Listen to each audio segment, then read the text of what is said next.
سیاسی و مالی فوائد کی خاطر جعلی خبریں پھیلانے والوں کو کٹہرے میں لانا لازمی قرار۔ حکومت غیر اخلاقی اور بے لگام جھوٹ کے خلاف سخت قوانین بنائے اور عمل درآمد کرائے۔ 2 روزہ فارمیشن کمانڈرز کانفرنس کا اعلامیہ۔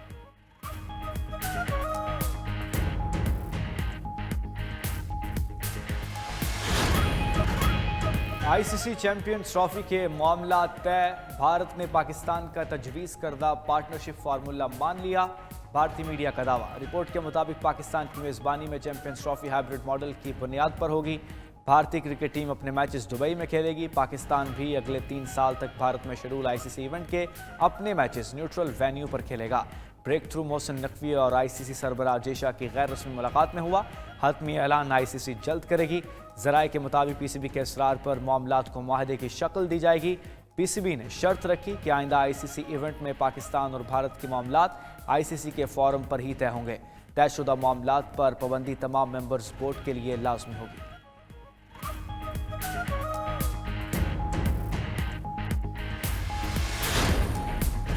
امریکی ریاست کیلیفورنیا شدید زلزلے سے لرز اٹھی۔ ریکٹر اسکیل پر شدت 7 ریکارڈ کی گئی۔ امریکی جیولوجیکل سروے کے مطابق زلزلے کی گہرائی 10 کلومیٹر تھی۔ زلزلے کا مرکز پیٹرولیا سے 63 کلومیٹر دور سمندر میں تھا۔ سونامی وارننگ جاری کرنے کے بعد واپس لے لی گئی۔ شمالی کیلیفورنیا میں 19,000 افراد بجلی سے محروم۔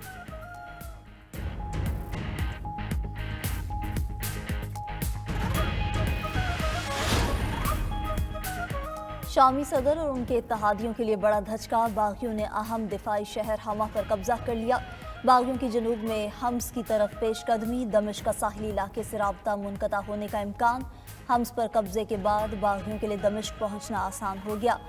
باغیوں نے گزشتہ ہفتے مرکزی شمالی شہر حلب پر قبضہ کر لیا تھا۔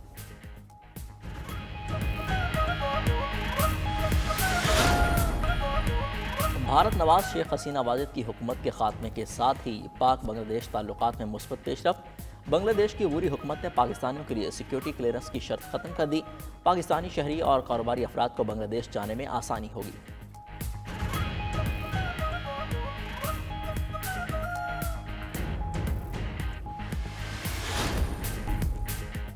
سعودی عرب نے پاکستان کے لیے $3 ارب کے ڈپازٹ کی مدت میں ایک بار پھر توسیع کر دی۔ سعودی ڈیولپمنٹ فنڈ نے $3 ارب کے ڈپازٹ کی مدت میں مزید 1 سال کی توسیع کی۔ $3 ارب کے ڈپازٹ کی مدت گزشتہ روز ختم ہوئی تھی۔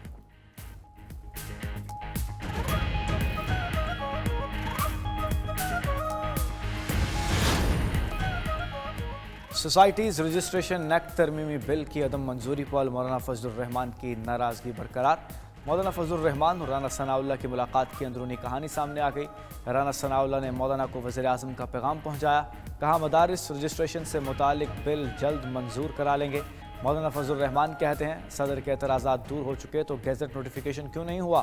رانا ثناء اللہ سے قبل سینیٹر فیصل وارڈا بھی مولانا فضل الرحمان سے ملے۔ وارڈا نے مولانا کو اپنا سیاسی گرو قرار دیا۔ کہا مولانا فضل الرحمان نے تب سے فین ہیں جب سے پی ٹی آئی کو پیچھے لگایا۔ سب کو نفرت چھوڑ کر آگے بڑھنے کی ضرورت ہے۔ 26ویں ترمیم پر مولانا سے کوئی ہاتھ نہیں ہوا۔ چیزیں بات چیت سے آگے بڑھیں گی۔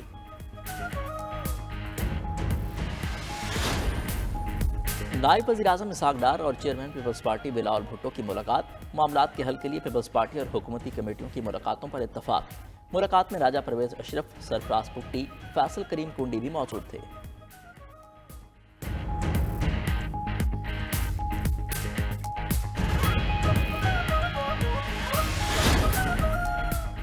شیخوپورہ میں ضمنی الیکشن کا میدان نون لیگ کے نام۔ پی پی 139 میں نون لیگ کے رانا طاہر اقبال 44,536 ووٹ لے کر کامیاب۔ غیر حتمی نتائج کے مطابق پی ٹی آئی کے اعجاز حسین 20,093 ووٹ لے کر دوسرے نمبر پر رہے۔ ضمنی الیکشن میں ٹرن آؤٹ 41% رہا۔ کامیاب امیدوار کے حامیوں کا جشن، مٹھائیاں تقسیم۔ وزیر اعظم شہباز شریف کی کامیاب امیدوار طاہر اقبال کو مبارکباد۔ کامیابی عوام کا نون لیگ کی پالیسیز پر اعتماد کا عکاس قرار دے دی۔ کہا عوام نے بتا دیا وہ جلاؤ گھراؤ کی سیاست مسترد کرتے ہیں۔ خیبر پختونخوا کی صورتحال پر گورنر کی آل پارٹیز کانفرنس۔ صوبے میں امن و امان کے قیام میں صوبائی حکومت کے ساتھ وفاقی حکومت بھی ناکام قرار۔ اے پی سی نے اعلامیے میں صوبائی حکومت کی پرفارمنس کے آڈٹ کا مطالبہ کر دیا۔ مشترکہ مفادات کونسل کا اجلاس آئینی مدت کے مطابق باقاعدگی سے بلانے، پاک افغان بارڈر کے تمام تاریخی تجارتی راستوں کھولنے کا مطالبہ۔ خیبر پختونخوا کے پورم شہریوں کو دیگر صوبوں میں تنگ نہ کرنے کا مطالبہ بھی کیا گیا۔ گورنر کے پی کا کہنا ہے کہ خیبر پختونخوا جل رہا ہے اور صوبائی حکومت ذمہ داریوں سے غافل ہے۔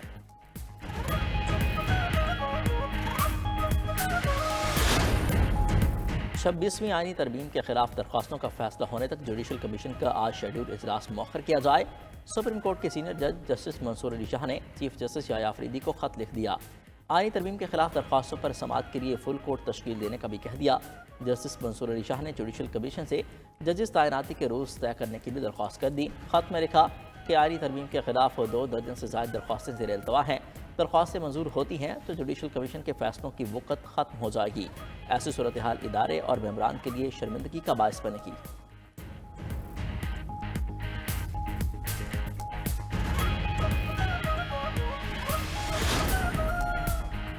پاکستان بھر میں انٹرنیٹ سست روی کا شکار، صارفین کی مشکلات برقرار، ملکی معیشت پر منفی اثرات پڑ رہے۔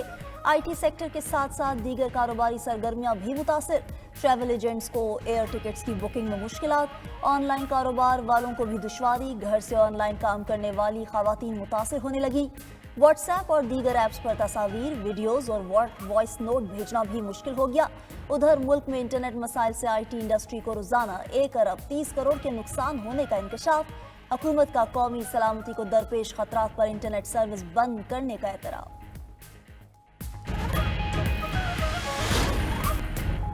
وطن کے بہادر سپوت میجر شبیر شریف نشان حیدر کا 53واں یوم شہادت۔ 71 کی جنگ میں میجر شبیر شریف نے کامیاب کمانڈ، دلیری اور حکمت عملی سے دشمن کا بھاری جانی اور مالی نقصان کیا۔ 45 بھارتی فوجی ہلاک، 38 کی گرفتاری کے علاوہ کئی ٹینک بھی تباہ کیے۔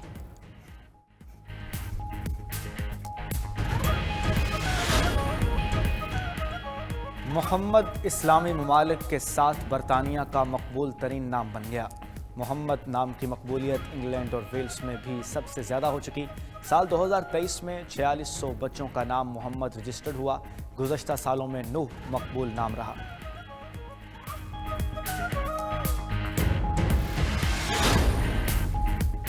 حریف موبائل فون کمپنیوں کی دیکھا دیکھی ایپل نے بھی فولڈ ایبل آئی فون متعارف کرانے کا فیصلہ کر لیا۔ فولڈ ایبل آئی فون سال 2026 میں متعارف کرائے جانے کا امکان۔ فون کا ڈسپلے غیر معمولی طور پر بڑا ہوگا، جو 7 سے 8 انچ تک ہو سکتا ہے۔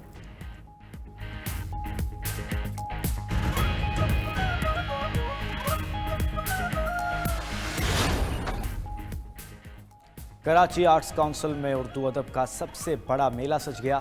17ویں عالمی اردو کانفرنس کا آغاز۔ وزیر اعلیٰ سندھ مراد علی شاہ نے اردو کانفرنس کو ملکی ثقافتی ورثے کا جشن قرار دیا۔ معروف دانشور انور مقصود نے طنز و مزاح سے بھرپور انداز میں کراچی پر بات کی۔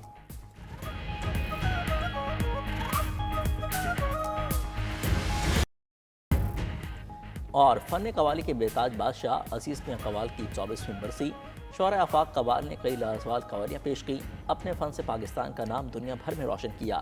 عزیز میاں قوال کی قوالیاں سننے والوں پر آج بھی وجد طاری ہو جاتا ہے۔